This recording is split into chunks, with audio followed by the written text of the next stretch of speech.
श्री स्वामी समर्थ. नमस्कार मित्रांनो, आपल्या चॅनेलवर आपले मनपूर्वक स्वागत आहे.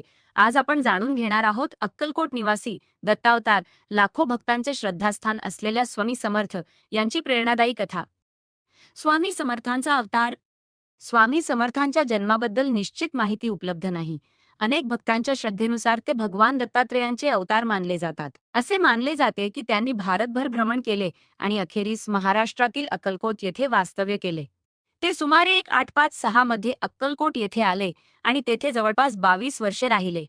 अक्कलकोटमध्ये कार्य. अक्कलकोटमध्ये स्वामी समर्थांनी असंख्य भक्तांचे दुःख दूर केले, त्यांना योग्य मार्ग दाखवला आणि अध्यात्माची शिकवण दिली. त्यांचे वास्तव्य बहुधा त्यांचे भक्त चोळाप्पा यांच्या घरी असे. आज त्या ठिकाणी स्वामींचे पवित्र स्थान आहे. भक्तांना दिलेला संदेश. स्वामी समर्थ नेहमी म्हणत असत, भिऊ नकोस, मी तुझ्या पाठीशी आहे.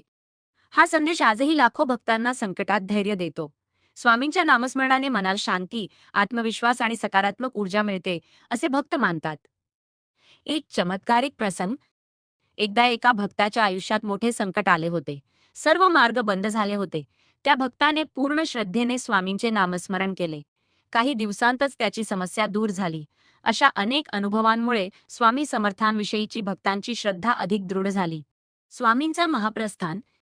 30 एप्रिल 1878 रोजी स्वामी समर्थांनी अक्कलकोट येथे समाधी घेतली. परंतु आजही त्यांची कृपा आणि आशीर्वाद भक्तांना मिळत असल्याची भावना लाखो भक्तांच्या मनात आहे. समारोप. मित्रांनो, स्वामी समर्थांची शिकवण आपल्याला श्रद्धा, संयम आणि धैर्य देते. श्री स्वामी समर्थ या नामाचा जप करा आणि जीवनातील प्रत्येक संकटावर मात करण्याची शक्ती मिळवा. व्हिडिओ आवडला असेल तर लाईक, शेअर आणि सबस्क्राईब करायला विसरू नका. जय जय रघुवीर समर्थ. श्री स्वामी समर्थ. श्री स्वामी समर्थ.